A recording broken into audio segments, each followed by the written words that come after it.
Hello everyone, welcome to my YouTube channel. ಇವತ್ತಿನ ವಿಡಿಯೋದಲ್ಲಿ ತುಂಬ ಜನ ಯಾವುದ್ರ ಬಗ್ಗೆ ಕೇಳ್ತಾ ಇದ್ರಿ ಅಂದರೆ, ಗಣಕಯಂತ್ರ ಶಿಕ್ಷಕರು ಕಂಪ್ಯೂಟರ್ ಸೈನ್ಸ್ ಮಾಡಿದವರು ಹೇಗಿದೆ ಜಾಬು, ಅದು ಕ್ಲಾರಿಟಿ ಕೊಡಿ ಅಂತ ಹೇಳ್ತಾರೆ. ಆಲ್ರೆಡಿ C&R ರೂಲ್ನ ಕೊಟ್ಟಿದ್ದಾರೆ, ನೀವೆಲ್ಲರೂ ನೋಡಿರ್ಬೋದು. ಕೆಲವರು ಅರ್ಥ ಆಗಲಿಲ್ಲ, ಸ್ವಲ್ಪ ಕ್ಲಿಯರಾಗಿ ಎಕ್ಸ್ಪ್ಲೇನ್ ಮಾಡಿ ಅಂತ ಹೇಳಿದ್ದಾರೆ. ಅದಕ್ಕೋಸ್ಕರ ಈ ವಿಡಿಯೋನ ಮಾಡ್ತಾ ಇದ್ದೀನಿ. ನೋಡಿ, 25,000 ಗೌರ್ಮೆಂಟ್ ಜಾಬ್ಸ್, ಸರ್ಕಾರಿ ನೌಕರಿ ಕನಸು ಕಂಡವರಿಗೆ ಬಂಪರ್ ಸುದ್ದಿ. ಬರೋಬ್ಬರಿ 2,500 ಹುದ್ದೆಗಳಿಗೆ ನೇಮಕಾತಿ, ಬಿಗ್ ಅಪ್ಡೇಟ್ ಅಂತ ಇದೆ.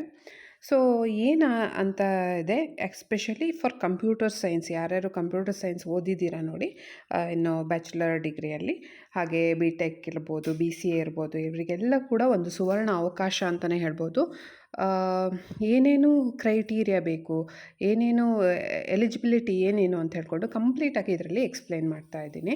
ನೋಡಿ, ಸರ್ಕಾರಿ ನೌಕರಿ ಕನಸು ಕಂಡವರಿಗೆ ಸರ್ಕಾರ ಸಿಹಿ ಸುದ್ದಿ ನೀಡಿದೆ. ರಾಜ್ಯದ ಸರ್ಕಾರಿ ಶಾಲೆಗಳಿಗೆ 2,500 ಶಿಕ್ಷಕರು, ನೋಡಿ 2,500 ಶಿಕ್ಷಕರು, ಕಂಪ್ಯೂಟರ್ ಶಿಕ್ಷಕರು ತಗೊಳ್ತಾ ಇದ್ದಾರೆ. ಕಂಪ್ಯೂಟರ್ ಸೈನ್ಸ್ ಶಿಕ್ಷಕರ ಹುದ್ದೆಗಳನ್ನು ಮಂಜೂರು ಮಾಡಿದ್ದು ಸರ್ಕಾರವು ಈ ಹುದ್ದೆಗಳಿಗೆ ನೇಮಕಾತಿ ನಿಯಮಾವಳಿ ತಿದ್ದುಪಡಿ ಮಾಡಿ ಕರಡು ಅಧಿಸೂಚನೆ ಹೊರಡಿಸಿದೆ ಅಂತ ಹೇಳಿದ್ದಾರೆ. ಹಾಗೆ 7 ದಿನ ಕೂಡ ಅವಕಾಶ ಇದೆ. ಇದಕ್ಕೆ ಯಾರು ಅಬ್ಜೆಕ್ಷನ್ ಸಲ್ಲಿಸಿದ್ರೆ ಅದನ್ನು ಕೂಡ ಸಲ್ಲಿಸ್ಬೋದು. ನೋಡಿ, ಏನು ಕ್ರೈಟೀರಿಯಾ ಬೇಕು ಅಂತ ಹೇಳ್ಕೊಂಡು, ಇತ್ತೀಚೆಗಷ್ಟೇ ರಾಜ್ಯ ಸರ್ಕಾರ ಶಾಲೆಗಳಿಗೆ ಸರ್ಕಾರಿ ಶಾಲೆಗಳಿಗೆ 2,500 ಕಂಪ್ಯೂಟರ್ ಸೈನ್ಸ್ ಶಿಕ್ಷಕರ ಹುದ್ದೆಗಳನ್ನು ಮಂಜೂರು ಮಾಡಿದ್ದ ಸರ್ಕಾರವು ಈ ಹುದ್ದೆ ನೇಮಕಾತಿಗೆ ಅನುಕೂಲವಾಗುವಂತೆ ಶಿಕ್ಷಕರ ನೇಮಕಾತಿ ನಿಯಮಾವಳಿ ತಿದ್ದುಪಡಿ ಮಾಡಿ ಕರಡು ಅಧಿಸೂಚನೆ ಹೊರಡಿಸಿದೆ. ಕಂಪ್ಯೂಟರ್ ಸೈನ್ಸ್ ಶಿಕ್ಷಕರ ನೇರ ನೇಮಕಾತಿ, ಇಲ್ಲಿ ಕ್ರೈಟೀರಿಯಾ ಕೊಟ್ಟಿದ್ದಾರೆ ನೋಡಿ. ಕಂಪ್ಯೂಟರ್ ಸೈನ್ಸ್ ಶಿಕ್ಷಕರ ನೇರ ನೇಮಕಾತಿ ಭರ್ತಿ ಮಾಡಿಕೊಳ್ಳಲು ತಿದ್ದುಪಡಿ ನಿಯಮಗಳಲ್ಲಿ ಅವಕಾಶ ನೀಡಲಾಗಿದ್ದು, ನೇಮಕಗೊಂಡ 5 ವರ್ಷಗಳ ಒಳಗಡೆಯಾಗಿ NCTE ಮಾನ್ಯತೆ ಪಡೆದ ಸಂಸ್ಥೆಗಳಿಗೆ B.Ed ಪದವಿ ಪಡೆದಿರಬೇಕು ಮತ್ತು ಶಿಕ್ಷಕ ಅರ್ಹತಾ ಪರೀಕ್ಷೆಯಲ್ಲಿ ಉತ್ತೀರ್ಣರಾಗಿರಬೇಕು ಎಂಬ ಷರತ್ತು ವಿಧಿಸಲಾಗಿದೆ. ಸೊ ಇದು ಆಫ್ಟರ್ ಯಾರು ನೇಮಕಾತಿ ಆಗಿರ್ತಾರೆ ನೋಡಿ ಅವರಿಗೆ.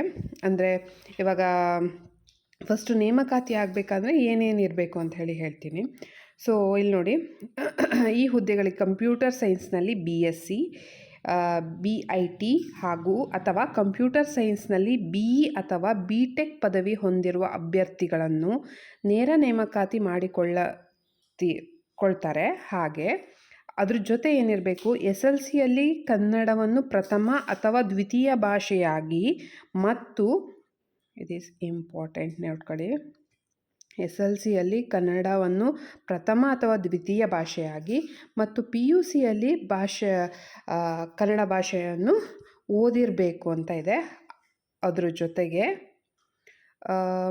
ಕಂಪ್ಯೂಟರ್ ಸೈನ್ಸ್ನಲ್ಲಿ BSc, BIT ಅಥವಾ ಕಂಪ್ಯೂಟರ್ ಸೈನ್ಸ್ನಲ್ಲಿ BE ಅಥವಾ BTech ಹೊಂದಿರಬೇಕು. BCA ಆದವರು ಕೂಡ ಇದಕ್ಕೆ ಅಪ್ಲಿಕೇಬಲ್ ಆಗ್ತಾರೆ. ಇದಿಷ್ಟು ನೋಡಿ, ಏನು ಕಂಪ್ಯೂಟರ್ ಸೈನ್ಸ್ನಲ್ಲಿ BSc ಆಗಿರಬೇಕು, BCA ಆಗಿರಬೇಕು ಅಥವಾ BIT ಆಗಿರಬೇಕು, ಅಥವಾ ಕಂಪ್ಯೂಟರ್ ಸೈನ್ಸ್ನಲ್ಲಿ BE ಆಗಿರಬೇಕು, BTech ಆಗಿರಬೇಕು.